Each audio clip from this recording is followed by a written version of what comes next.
मुझे ये लगता है कि अब कोई भी पॉलिटिकल पार्टी है ना, अगर वो एक तरफ $1 बिलियन का काम करे और एक तरफ उसके कोई पेड ट्रॉलर्स हों जिसको आप 50 लाख रुपए मंथली दे रहे हैं, और वो इतने अच्छे प्रोपेगेंडिस्ट हों कि प्रोपेगेंडा कर सकें, तो वो आपकी $1 अरब की जो आपने इनिशिएटिव्स लिए हैं, प्रोजेक्ट्स लिए हैं ना, वो उनको मात दे सकता है। क्योंकि सोशल मीडिया एक इंफॉर्मेशन की गेम है जिसको हम 5th जनरेशन वॉर कहते हैं। बद से बदनाम बुरा, ये हम पहले सोचा करते थे या इसके बारे में हम बात किया करते थे। तो सोशल मीडिया ने ना, कोई बंदा अगर एक्चुअली वैसा है या नहीं है, लेकिन वो उसके बारे में वो राय कायम करने में, प्रोपेगेंडा कायम करने में बड़ी हद तक कामयाब हो चुके हैं। किसी पॉलिटिकल पार्टी ने कभी राब्ता किया कि हमारी कैंपेन हाँ, कर किया है। दो तीन क्या पार्टीज। ऑफर्स हुई बताएं। हाँ, कि आप हमारे ये जो डिजिटल मीडिया है इस सेल को आएं और इसको हेड करें, तो ये जो प्रोपेगेंडा हमारे अगेंस्ट हो रहा है आप दूसरी पार्टीज के अगेंस्ट करें। लेकिन वो मेरा क्योंकि काम नहीं है, तो मैंने फिर ऑफर वैसे क्या हुई थी जो बड़ी रिफ्यूज की? बड़ी अच्छी। तो थोड़ा तो बताएं। अच्छा, मैं चले पार्टी का नाम नहीं लेता, लेकिन डॉक्टर फिरदौस आशिक ईवान साहिबा एक पार्टी के साथ मुंसलिक थी। ये भी मैं इसलिए नाम ले रहा हूँ क्योंकि वो बहुत सी पार्टीज के साथ मुंसलिक थी, तो शायद आपके लिए वो पार्टी को जांचना या उस तक पहुंचना। मैं आपा से पूछ लूंगा अभी फोन कर। हाँ, तो उन्होंने मुझे ऑफर की थी कि आप हमारा पंजाब का जो सोशल मीडिया उसको देखें, तो आई रिफ्यूज। और इसके अलावा जो और भी जो करंट पॉलिटिकल पार्टीज हैं उन्होंने भी राब्ता किया।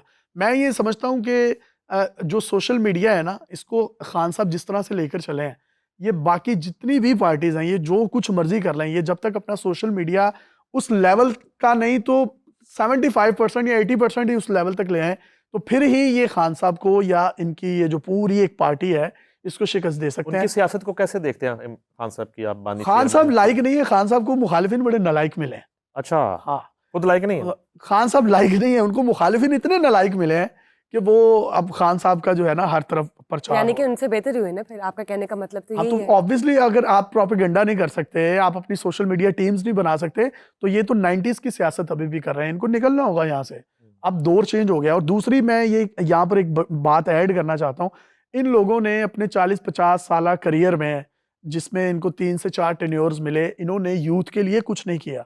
आज वो यूथ मैच्योर हो चुकी है, जिनके पास डिग्रियां तो हैं, लेकिन वो अब पकोड़े वाला होता है ना, एक उसके पास जो एक कागज होता है, वो कागज और वो यूथ की डिग्रियां एक बराबर हैं। जब इन्होंने रोजगार नहीं दिए, तो वो अवाम या वो यूथ जो आज खान के साथ खड़ी थी ना, वो फ्रस्ट्रेशन में खड़ी है कि इन्होंने हमें कुछ दिया नहीं। तो ये बताएं, जब बात करते हैं सीएमशिप की, मरियम नवाज साहिबा की, किस तरह देखते हैं?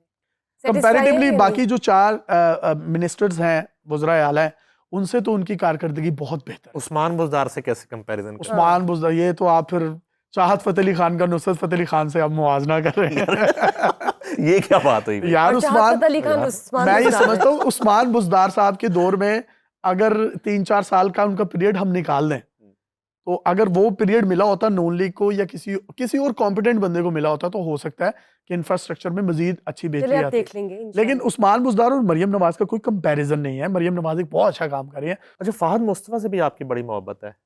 वो बड़ा जो है, आप उनके बारे में छोड़ दें, मैं उन पे कोई कमेंट्स नहीं करना चाहता। अच्छा, लेकिन हम तो सुनना चाहते हैं। नहीं, वैसे ही मामला तय पा गए? नहीं, कोई मामला नहीं तय पाए। अच्छा, तो आप जिसकी मिमिक्री करते हैं उसे फॉलो करते हैं बहुत ज्यादा, इसलिए कर अच्छा, जाते ये हैं? बेसिकली ये होता है कि आप की ऑब्जर्वेशन होती है ना, आप किसी को भी ऑब्जर्व करने लग जाएं, तो आप कहीं ना कहीं उसके खदो खाल जो है उसको अपने ऊपर एक चढ़ाने की या पहनाने की एक ट्राई करते हैं। तो ये सिर्फ एक ऑब्जर्वेशन है जिसमें, लाइक हाशमी साहब, वो शामी साहब के पास आते थे। मैंने तो जिंदगी में पहली दफ़ा उनसे मुलाकात भी शामी साहब के घर ही हुई। तो वो बात करते थे, तो मैं कहता था यार इसकी आवाज़ ज़रा थोड़ी सी ना डिफरेंट है ज़रा। तो फिर मैं उसको ज़रा कॉपी करने की ट्राई की, फिर मैंने उनके साथ भी इंटरव्यू किया। तो जावेद हाशमी साहब, आप बताइए कि आपने नून लीग क्यों छोड़ी, पीटीआई में आए, फिर आप पीटीआई से निकले और फिर आप बागी बन के?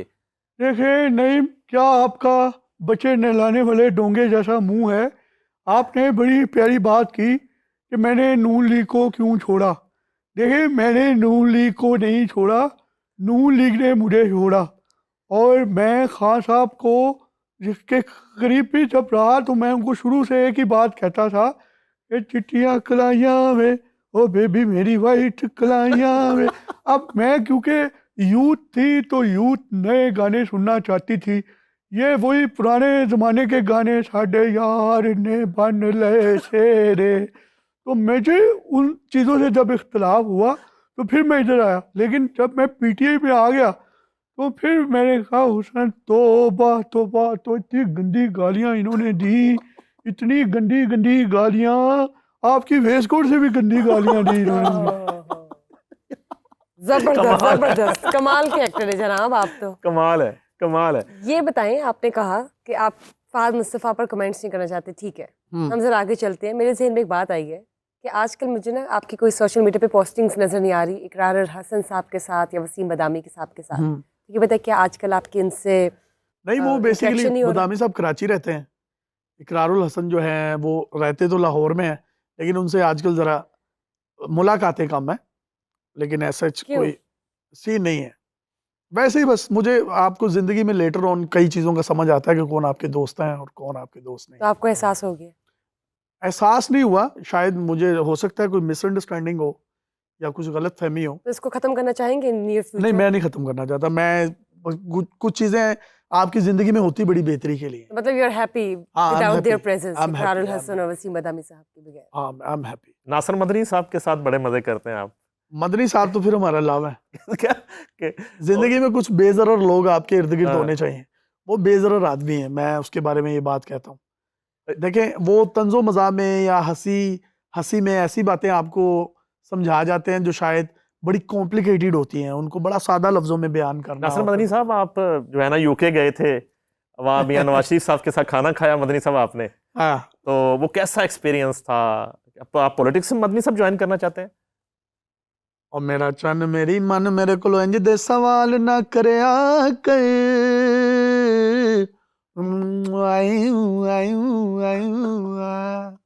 गल्लां होणगियां बुशरा दियां होणगियां, गल्लां होणगियां नईम हनीफ दियां होणगियां, गल्लां तुसी भी कीतियां, गल्लां मैं भी कीतियां, पर मैं बहुतियां गल्लां नहीं करदा क्योंकि गल्लां गोरियां दे विच टोए असी मर गए ओए होए ओए होए, गल्लां गोरियां दे विच टोए, पर मैं दूजे टैप दा मौलवी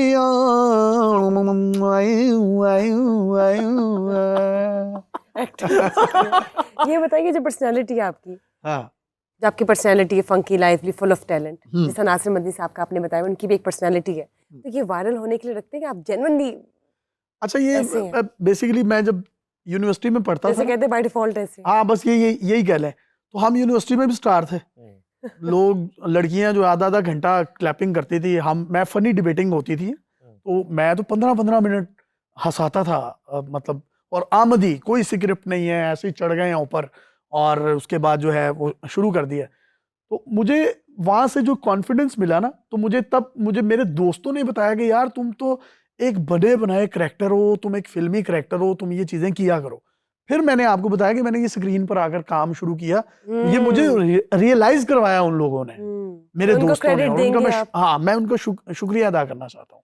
नहीं तो अब बंदे को नहीं पता होता ना वो क्या कर रहा है। मुझे फिर मेरे एक टीचर थे सर हसीब, उन्होंने अपने ऑफिस में बुलाकर मुझे कहा कि ये जो तुम करते हो ना, इसके पैसे चार्ज किया, अच्छा, एक्सक्लूसिव हो जाओ। ओके। और मैं कहता था यार ये ऐਵੇਂ ही लगे हुए हैं, क्या एक्सक्लूसिव हो जाए, कौन देगा पैसे।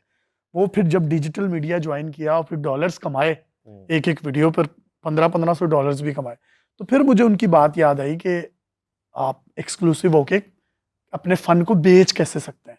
तो फिर वो जब से वो हुआ मामला एक्सक्लूसिव वाला, तो इतना टैलेंट अभी मुझे लगता है जो मेरे जो बहुत करीबी दोस्त Hidden हैं, है। वो कहते हैं कि अभी तो तुमने सिर्फ 10% अपना दिखाया, 90% जो मेरा पड़ा हुआ। फिर मैं कहता हूँ कि वो आहिस्ता आहिस्ता ही दिखाऊं, ये ना हो मेरा करियर ही खत्म हो जाए। तो यानी कि कोई फ्यूचर प्रोजेक्ट्स हैं जिन पे हाँ, आप काम